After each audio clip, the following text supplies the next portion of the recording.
मैं कौन हूँ, मैं कहाँ से आया हूँ, मैं कहाँ जाऊँगा, ये पहले से ही निर्धारित है। जिस घर में मैंने जन्म लिया, या तो कुछ देने के लिए आया हूँ या कुछ लेने के लिए। मेरी संतान जो भी है उस परमात्मा की कृपा से है। यही क्रम करोड़ों अरबों वर्षों से चल रहा है। 1 वर्ग किलोमीटर के अंदर 8 अरब आत्माएं रहती हैं शरीर के रूप में। अद्भुत है परमात्मा। उसको जानना है तो पंच तत्व की रक्षा करनी होगी। उसको पहचानना है तो पंच तत्व की रक्षा करनी होगी।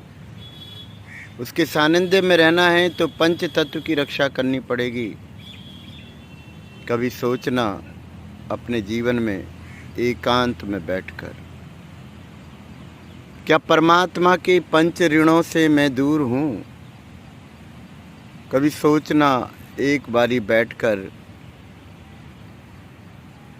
कि मैं ईश्वर ने मुझे बनाया है पंच तत्व से। क्या मैंने अपने जीवन में उतने पेड़ लगाए हैं जितने मुझे ऑक्सीजन की आवश्यकता पड़ती है, वायु प्राण की आवश्यकता पड़ती है, प्राण वायु की आवश्यकता पड़ती है। कभी सोचना अपने जीवन में एकांत में बैठकर, क्या मैं उस जल की रक्षा कर पाया जिसे मैं पीता हूँ, जो परमात्मा मुझे हर जन्म में फ्री मुफ्त सेवा कराता है। कभी सोचना कि अग्नि जो मेरे लिए मेरे शरीर की ऊर्जा को सुचारू रूप से रखती है, क्या मैं उसके लिए रक्षा कर पाया?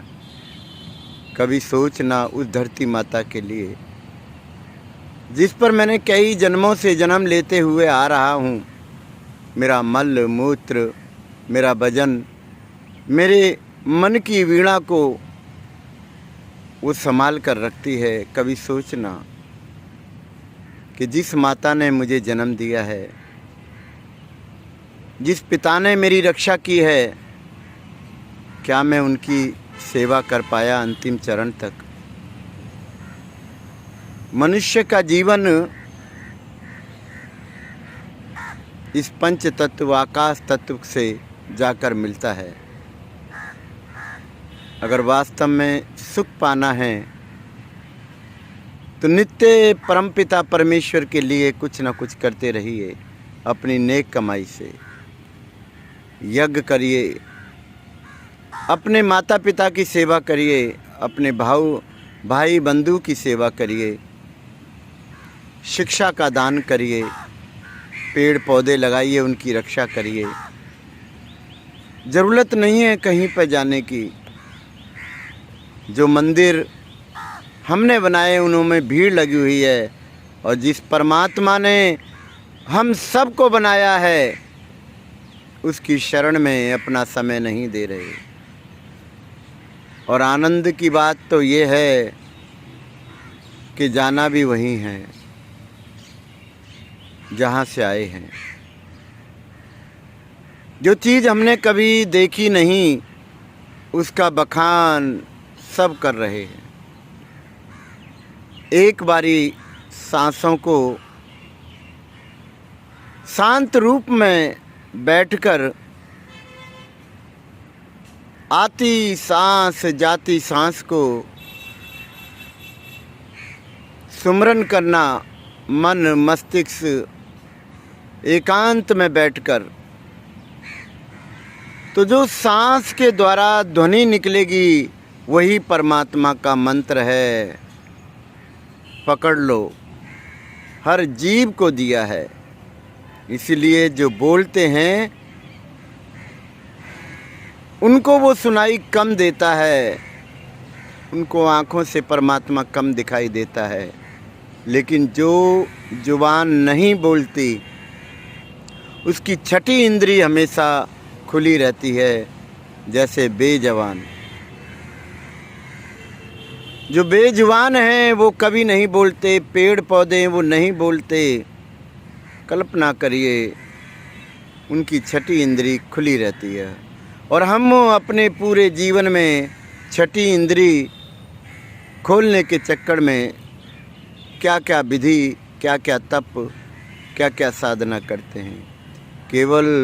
केवल सांसों की साधना है। जब हमारा जन्म होता है तो आप सब ने देखा होगा, हमने भी देखा है कि किसी को देखकर बच्चा रोने लग जाता है और किसी को देखकर बच्चा हंसने लग जाता है। यही है कि जो देख रहा है 1 साल तक छठी इंद्री खुली रहती है। जो देख रहा है, जिसको देखकर हंस रहा है, वो प्रिय मित्र है उसका, वो पिछले जन्म में उसके साथ था।